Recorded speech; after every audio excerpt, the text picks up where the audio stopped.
Essa é mais uma aula sobre o curso de evangelização.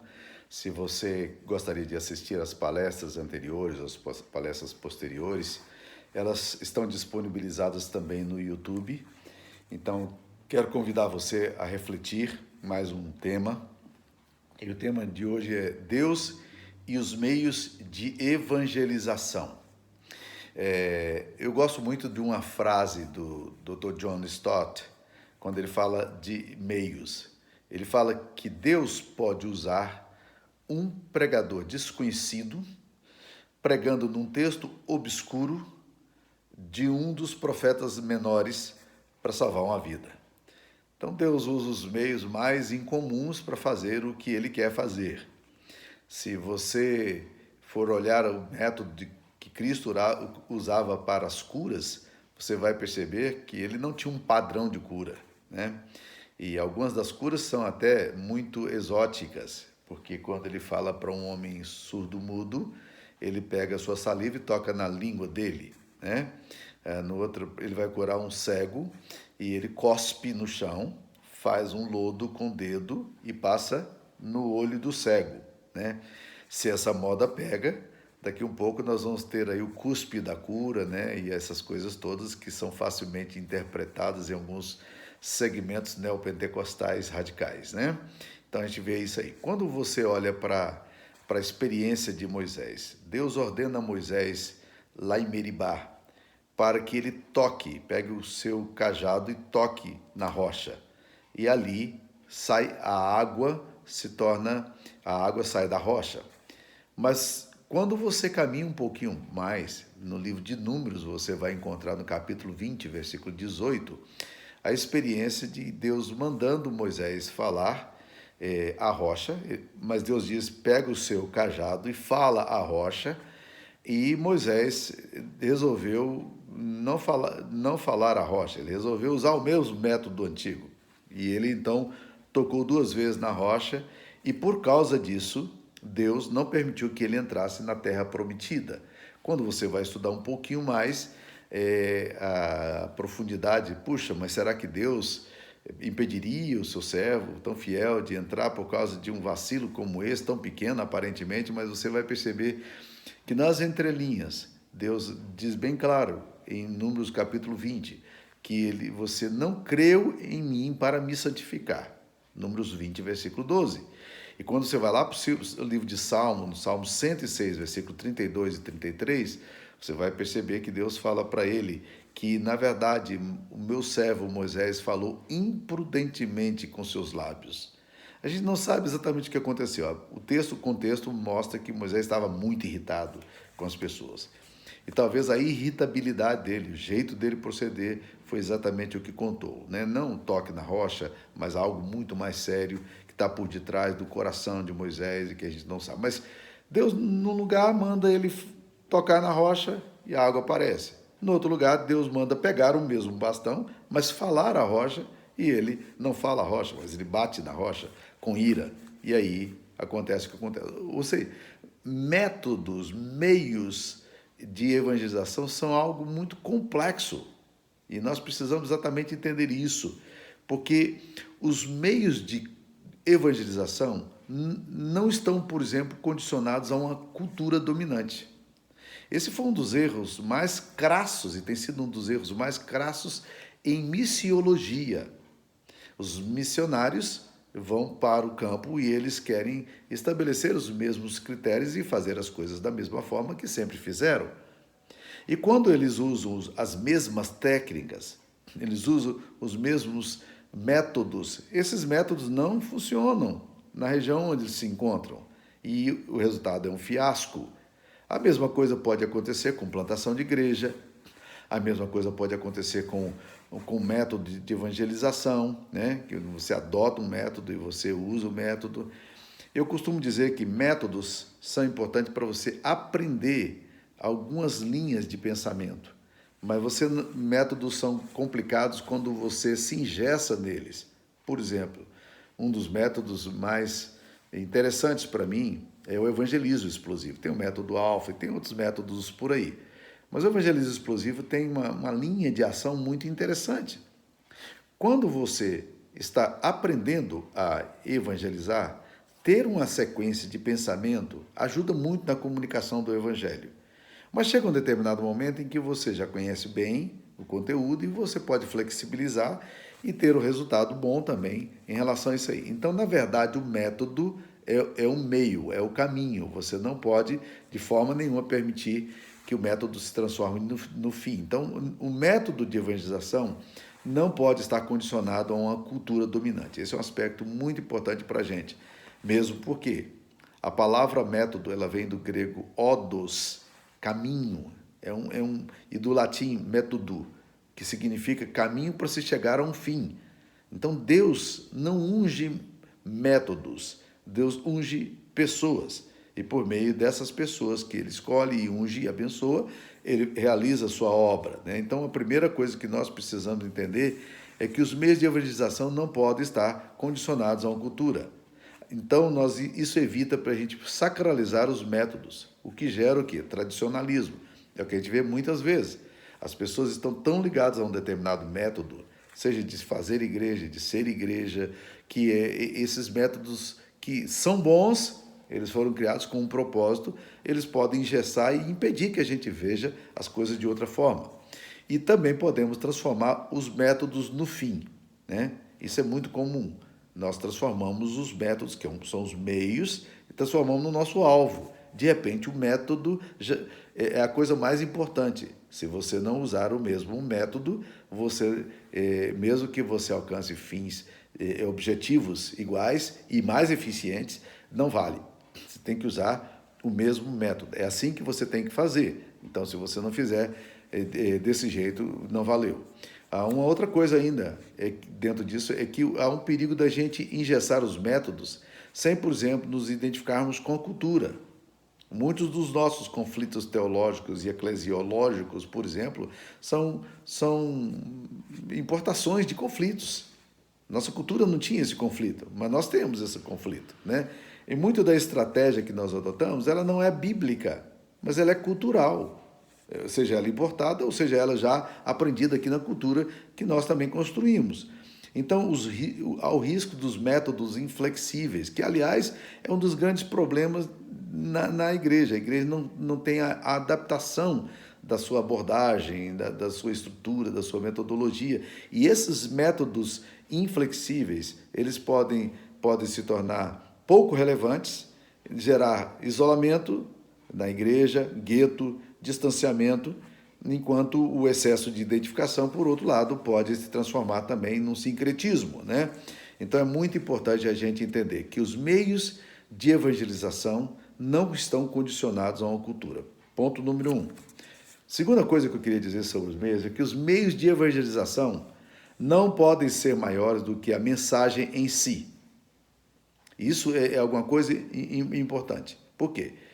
Porque a gente percebe hoje nas igrejas emergentes uma necessidade tanto de criar determinadas coisas que aí, de repente, gera uma idolatria performática. As pessoas estão tanto atrás de novos métodos e aí, de repente, a coisa é mais importante do que a mensagem em si, né? Ela se perde no meio de tanto brilho, de tanta atitude circense, né? E assim por diante. Se você quiser ler um bom livro sobre esse assunto, é o livro do Kent Carlson, chamado Renovação da Igreja, na qual ele conta a experiência dele de ter criado uma igreja emergente, onde eles tinham sempre propostas novas, criatividade, ideias novas e métodos novos e assim investiam muito nessa questão midiática e tal. Chegou um momento em que eles disseram: ei, a nossa vida virou um inferno. Nós tínhamos que satisfazer a clientes cada vez mais exigentes, de uma abordagem, de uma novidade, de uma criatividade, e aí nós perdemos o foco daquilo que a gente era enquanto igreja e tivemos que repensar tudo isso para realmente trazermos para um ponto que nós realmente entendemos que é um ponto bíblico. Então, os meios de evangelização podem se tornar maiores do que a mensagem em si. Às vezes a estrutura que você usa, o custo que você tem, seja de pessoal, de logística, de investimento, se torna um negócio extremamente complexo para evangelizar. E a gente perde a compreensão de que o que causa a mudança no coração do homem não é exatamente o método, mas é a ação do Espírito Santo no coração do pecador, né? E outra coisa que pode acontecer dentro disso, quando os meios de evangelização se tornam maiores do que a mensagem em si, é o que a gente vê, por exemplo, na ênfase que se dá a determinado pregador famoso, que se torna mais importante do que a gloriosa mensagem. O apóstolo Paulo, quando ele escreve na carta a Corinto, ele diz, na primeira carta do capítulo 2, versículo 1, uma coisa muito importante. Irmãos, quando fui ter convosco, eu não usei palavras persuasivas de sabedoria, para que a vossa fé não se apoiasse em sabedoria humana, mas em Cristo. Então é muito importante isso aí. Às vezes você acha que o pregador que é poderoso e não a mensagem, né? E isso é muito perigoso. A mesma coisa acontece, por exemplo, com a oração. As pessoas muitas vezes dão mais ênfase no poder do orante, daquele que ora, do que no poder de Deus que efetua o milagre através de orações de pessoas simples. Muitas vezes, como pastor, eu tento desfazer esse conceito, essa equivocada percepção de pessoas que falam, pastor, ora porque a sua oração é mais forte do que a minha.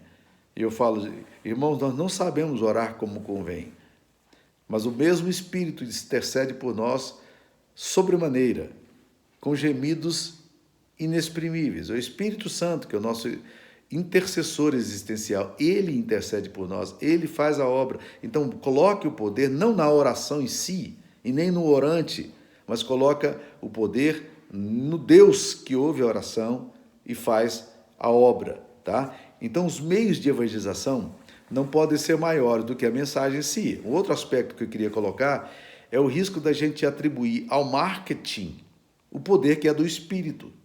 E é muito comum a gente acontecer isso. Nós vamos fazer uma programação e aí a obra vai acontecer. Eu lembro de um pregador do Havaí pregando um sermão e ele conta que a igreja deles, eles alugavam a propriedade. E que um determinado dia, por alguma razão, aquele local onde eles usariam não podia ser alugado naquele final de semana. Eles resolveram fazer um evento ao ar livre. A igreja deles era uma igreja grande. E ele então orou a Deus, pedindo para que Deus desse uma visão para eles, e eles então entenderam que eles iriam alugar e fazer um espaço aberto num parque, levaram toda a música, levaram todo o som para aquele lugar ali, e quando eles terminaram, de montar o palco, as bandas ensaiaram, eles souberam que o clima estava muito instável e que poderia cair uma chuva durante o dia inteiro de programação, seria programação de manhã e de tarde. E ele então orou com fé, dizendo a Deus, Deus, não permita que essa chuva caia. Não, dá para nós um dia com céu aberto, para poder fazer a nossa programação. Eles tinham contratado só a tenda, eles tinham pago $10.000 para montar a tenda. Então as bandas, a equipe de teatro, tudo preparado para fazer aquele evento que poderia trazer muitas vidas a Jesus. E ele disse que no outro dia, quando ele foi para o evento, caía chuva torrencialmente. E ele foi orando e dizendo, Deus, ouça-me, por favor, permita que a gente abra esse tempo aí. Ele foi lá, ele ficou com medo das bandas tocarem, da equipe de teatro escorregar, porque estava tudo chuvoso, e ele ficou muito irado com Deus. E ele foi falar com Deus. Ele disse, Deus, eu pedi ao Senhor para que o Senhor não permitisse que isso acontecesse. Por que o Senhor permitiu? E ele disse que veio um pensamento no coração dele naquela hora, dizendo o seguinte, querido, você nunca pediu em nenhum momento para que eu estivesse presente. Você pediu para que não houvesse chuva. A sensação que eu tenho é que se houvesse um dia aberto e eu não estivesse presente, você estaria feliz hoje. Mas você não está feliz, porque você nunca orou para que eu estivesse presente. Então, meus queridos irmãos, às vezes é isso que a gente faz, tá? É isso que a gente atribui ao marketing, ao pregador, à estrutura, o sucesso da evangelização. E os meios de evangelização não podem ser maiores do que a mensagem em si, né? E podemos também fazer outra coisa. Quando os métodos, os meios são maiores do que a mensagem, nós corremos o risco de criar uma atmosfera emocional de conversão, sem levar em conta a essência da mensagem, a situação do pecador, a necessidade da ação do Espírito Santo, a necessidade de arrependimento, a obra de Cristo, a cruz e o Evangelho. Então, meus queridos irmãos, os meios de evangelização não podem ser maiores do que a mensagem em si. Terceiro ponto que eu queria colocar para vocês é que os meios alternativos e criatividade devem ser subordinados aos princípios bíblicos. Esse é um aspecto para lá de importante hoje, principalmente quando nós percebemos essa coisa da criatividade, da inovação litúrgica, vamos fazer coisa nova, diferente, papapá, vamos oferecer a um público, e às vezes a igreja se transforma como se fosse num grande supermercado que tem que oferecer um determinado produto criativo, ou em uma grande agência que tem que trabalhar essa questão mercadológica, e a gente nem sequer, às vezes, cogita se esses princípios são bíblicos. Se esses princípios são bíblicos. Aí o pragmatismo, ele começa a ter um poder muito maior do que o poder do Evangelho, tá? Então, existem 4 pilares que nós dissemos que são métodos que Deus usa, que na verdade, poderíamos até dizer, são princípios que Deus usa, porque métodos são alternativos, mas o princípio é eterno, os valores são eternos, que eu queria frisar para vocês. Primeiro ponto que eu diria para vocês é que tem que ter a centralidade da palavra. Por mais criativo que você seja, a mensagem da cruz, essa mensagem esquecida, ela tem que estar presente quando nós pregamos o Evangelho, tá? Se você tirar a palavra, você tira a essência. Se você quiser ler um bom livro sobre isso, tem uma mensagem, tem uma palavra muito boa do Harry Reeder, no livro A Revitalização da Igreja Segundo Deus, publicado pela Casa de Cultura Cristã, editora de Cultura Cristã, na página 75, ele fala muito sobre isso, a centralidade da palavra. O apóstolo Paulo, quando escreve a carta aos Gálatas, ele diz: irmãos, admira-me que estejais passando tão rapidamente da mensagem que vos foi anunciado para um outro evangelho, o qual não é outro evangelho. Ou seja, Paulo está dizendo, gente, o que vocês estão pregando? Que mensagem é a mensagem que vocês estão trazendo agora? Então, é possível que a gente, por exemplo, confunda os métodos alternativos e a criatividade e faça esses métodos de forma pragmática, sem considerar a palavra de Deus nos autoriza a fazer assim. Por isso que Paulo vai dizer em 1 Coríntios 2, que nada além da cruz ele queria pregar. Ele não queria pregar nada além da cruz. E a gente corre o risco também de criar uma mensagem superficial, periférica. Por exemplo, um exemplo típico, bíblico. Em Atos capítulo 18, versículo 24 a 26, nos é relatado que chega ali em Atenas, na casa de Áquila e Priscila, um pregador que era um homem eloquente e poderoso na palavra, chamado Apolo. Apolo chega ali e ele começa a pregar ousadamente, mas ele só conhecia o batismo de João. Olha a superficialidade. Era um homem do fogo, era eloquente, poderoso na mensagem, né? Parece muitos pregadores que a gente conhece aí, né? Entretanto, a mensagem deles era absolutamente superficial. O que Priscila e Áquila, como membros da igreja, como servos, discípulos de Cristo mais maduros, resolvem fazer? A Bíblia diz que eles, então, trouxeram-no para perto e, com mais exatidão, mostraram-lhe o que as Escrituras diziam a respeito de Cristo. Apolo era um homem poderoso, eloquente, mas ele era raso. E nessa hora nós precisamos de cristãos maduros para ensinar aos pregadores carregados de fogo e paixão o conteúdo da mensagem do Evangelho. Então, a centralidade da palavra é fundamental, meus queridos irmãos. Alternativas e criatividade não podem extrapolar a palavra de Deus e a essência da palavra. E a cruz, lamentavelmente, é uma mensagem esquecida hoje nos púlpitos brasileiros. Segundo meio, se a gente puder usar assim, né, o segundo princípio, é o testemunho do Evangelho. Nós precisamos entender que o Evangelho deve ser comunicado acompanhado de um testemunho vivo da mensagem. Nós precisamos fazer isso aí. O conteúdo tem que ser acompanhado de um testemunho de gente que ama a Deus. A vivência nossa, o testemunho nosso, ele é profundo e necessário para que as pessoas possam vir a conhecer a Jesus. Olha um texto interessante. Todos nós conhecemos a parábola que Jesus Cristo usa, a metáfora dele, para falar da igreja. Vós sois o sal da terra, vós sois a luz do mundo. E Jesus então fala lá no Sermão da Montanha sobre isso, né?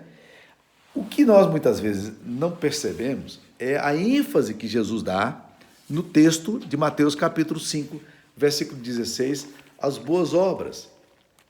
Olha o que ele fala logo depois de dizer, vós sois o sal da terra e a luz do mundo. Ele fala, versículo 16, assim brilhe também a vossa luz diante dos homens, para que vejam as vossas boas obras e glorifiquem a vosso Pai que está nos céus.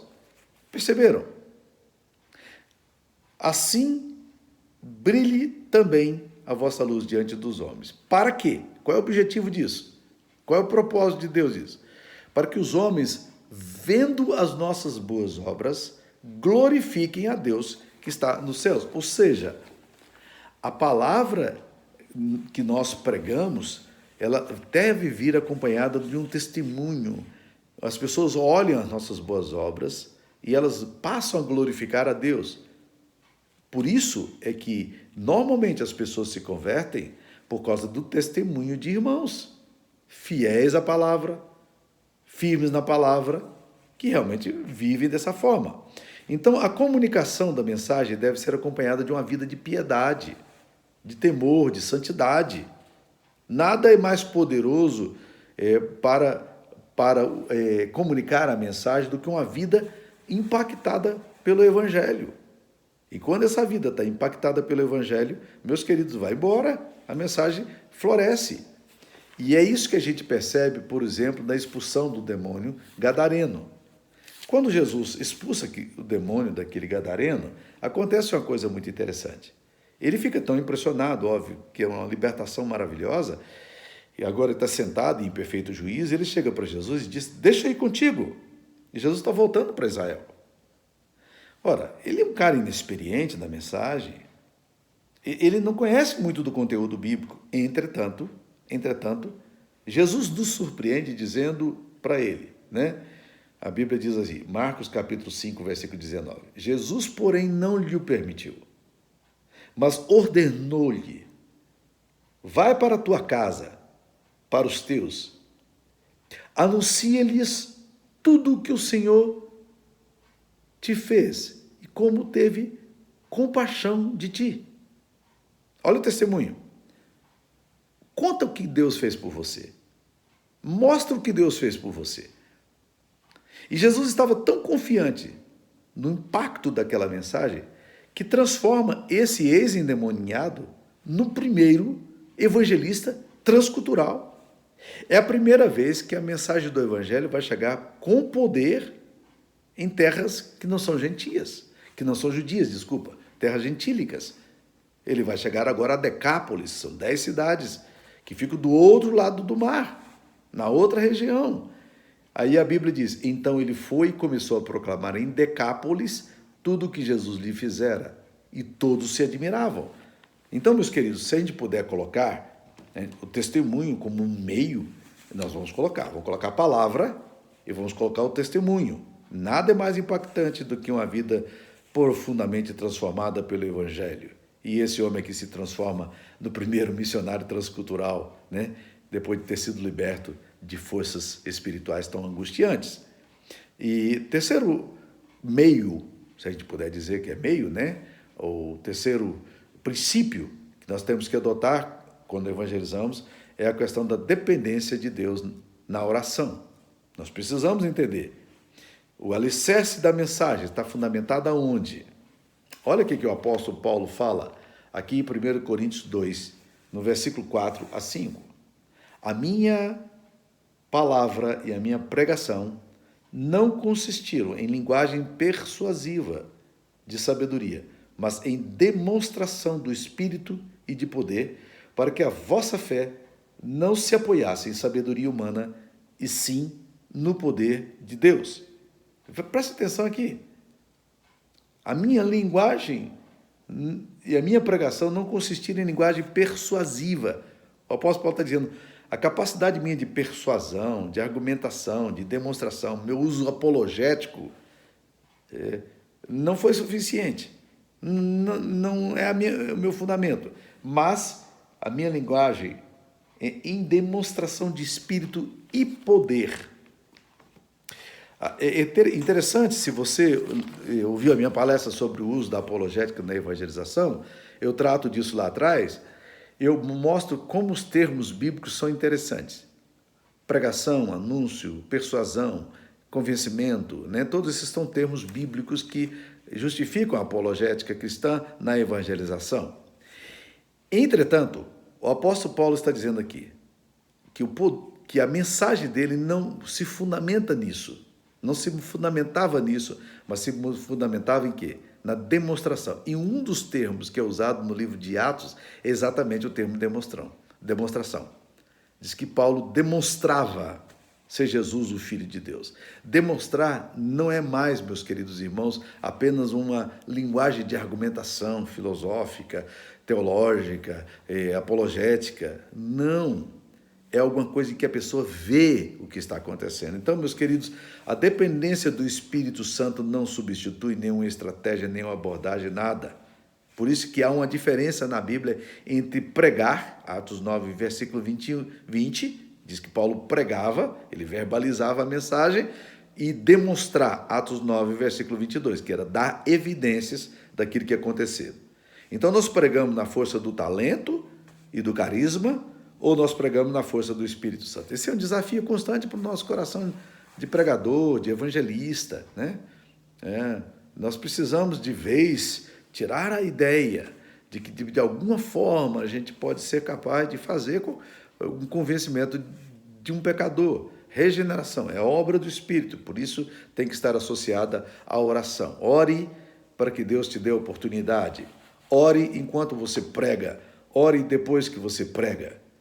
Todas as vezes que você for anunciar, peça a Deus para que Deus te dê um convencimento dessa dependência de Deus. Ah, como nós precisamos dela.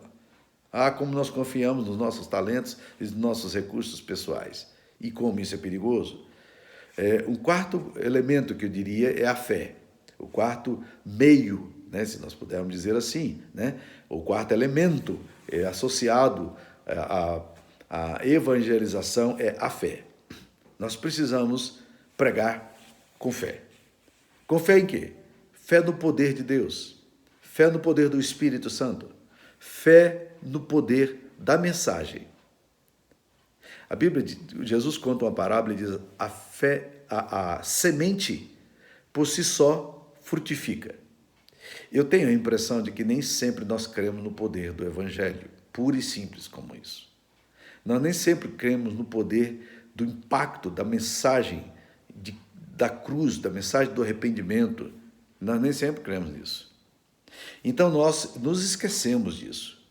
A fé, meus queridos irmãos, é alguma coisa extremamente importante, por isso que ele é um dos meios da evangelização. Quando nós pregamos, nós precisamos exatamente entender isso.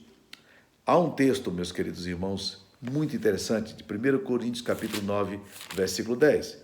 Quando Paulo fala o seguinte: o que lavra, cumpre fazê-lo com esperança.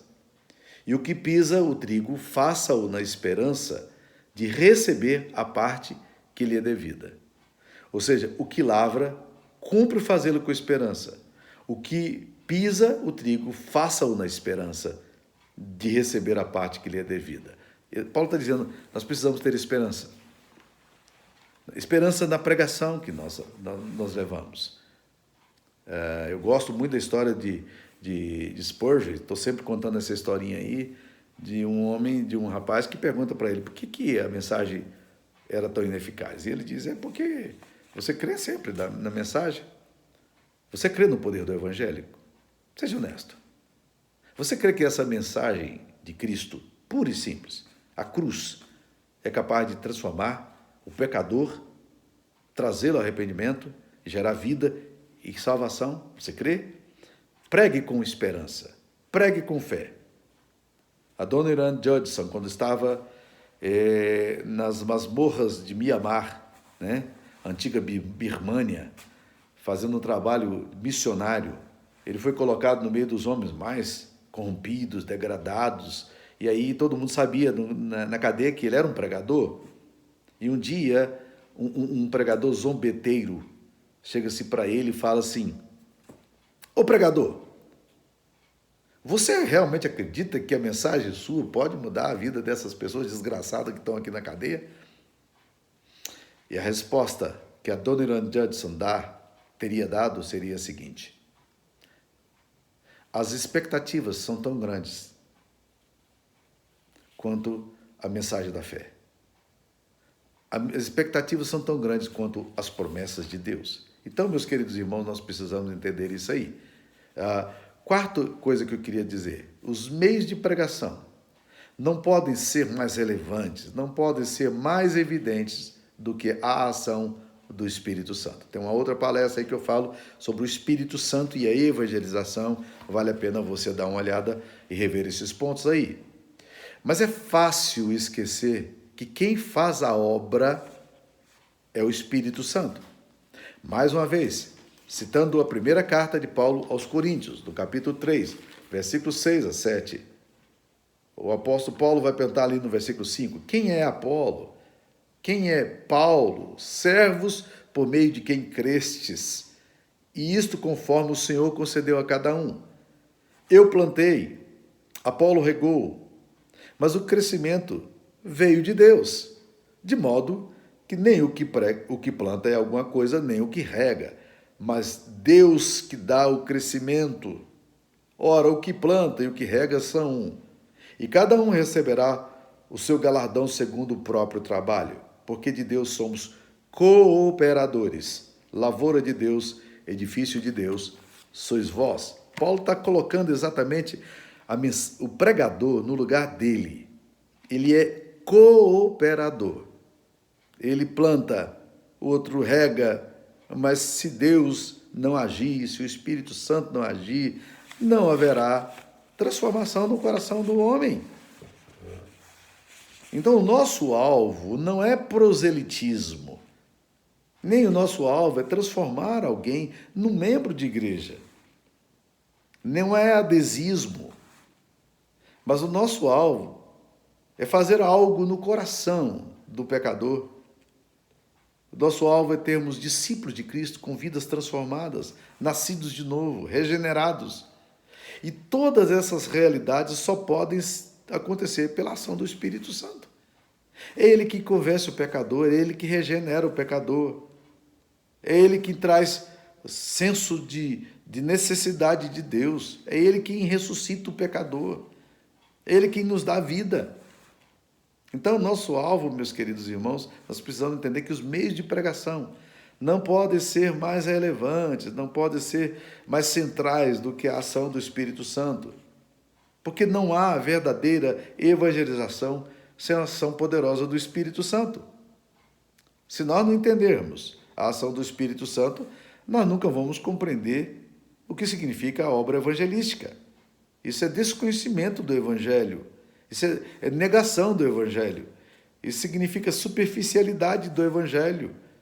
Se nós colocamos a nossa confiança na nossa capacidade, nós demonstramos profunda superficialidade e desconhecimento, arrogância.